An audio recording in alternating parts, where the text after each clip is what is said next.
happened. May I use the... Okay.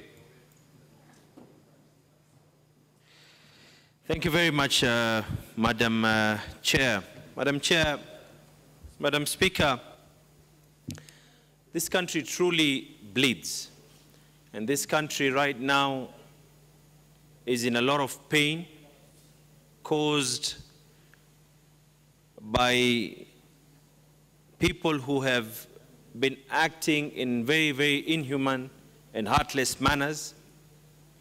This country suffers atrocities that are beyond imagination. Madam Speaker, I wish to state yesterday, on Sunday, I had gone to the church that had been attacked in Likoni, which is actually a constituency that is neighboring my own. And what filled the air, the scene of what was there, was totally catastrophic. Blood on the floors, the stench of what was happening. I went to the hospital, and when you see a child who is 1.5 years old, who has a bullet lodged in his head, and the mother has passed on, and you wonder what words could actually be able to console the likes. But on the same note, I would wish for us to all be clear on one thing. Terrorism knows no religion. And terrorism is not a monopoly of a certain religion.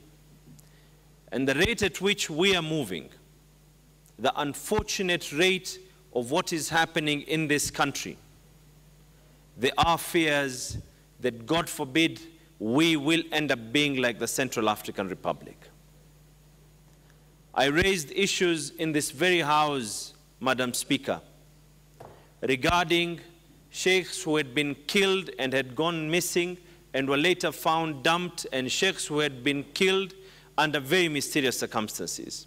I raised issues regarding Christian clerics who had been killed almost simultaneously in what was deemed to be religious killings, and I raised those matters in this very, very house, and I raised them to the same committee that is presenting this report. I raised issues when the Salvation Army had been attempted on an arson attack, and I raised questions as to why those who had been behind such an attack had not been arrested yet. I even raised issue because in the interest of fighting terrorism, we cannot put a blanket condemnation on a whole religion. We cannot put a blanket condemnation on a whole society and a whole institution. And that is the reason that I'm hoping the chairperson will actually be clarifying, because he says that the mosques that he's referring to have been in existence prior to my birth, have been in existence prior to Al-Shabaab being there. So we cannot be able to say that the problem is a mosque.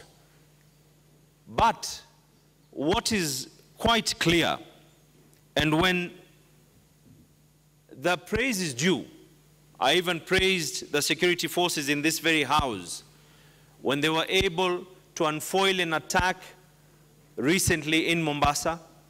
So when praise is due, we will praise the security forces. But we need the intelligence forces to be able to tighten their belts.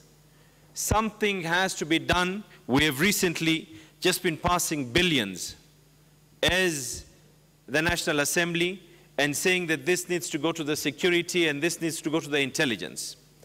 But when the intelligence is not going to be able to properly come up, as a matter of fact, I have already presented my notice of motion to the Speaker's office, and I'm hoping that he will assent to it. And in that notice of motion, we wish for the government to ensure that every single house of worship, every single school, every single bridge, and this I am talking about more so within Mombasa County because we have been the most heavily affected. And Mvita constituency has ended up being the most affected, Madam Speaker, because there's no constituency in this country that is more cosmopolitan, where people have been able to live in harmony, people have been able to live as a closely knit society like Mvita constituency. No other constituency in this country where you'll be able to get every single religion, every single tribe, every single creed being able to live together, and that is dangerously being destroyed. Now, we cannot allow and say that because right now as we're speaking, whilst I was walking into the chambers, I am being informed that in the areas of Likoni, people are actually being arrested randomly, people are being beaten left, right, and center, and all in the name. And what is ending up happening on grassroots level.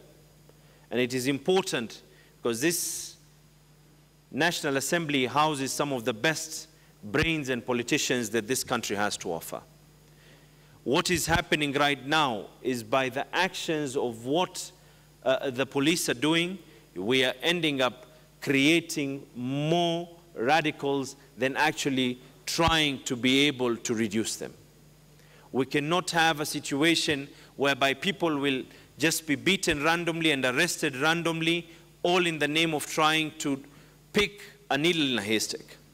But what should have happened is that the security forces should have heavily relied on intelligence, and if we have a problem with our intelligence, then let us agree and accept that we have a problem with our intelligence, and that the billions that the taxpayer is giving to the intelligence is not being used properly, because we cannot and we shall not allow a situation whereby people's lives are going to be at stake. We cannot allow a situation whereby every single person is going to be held at ransom.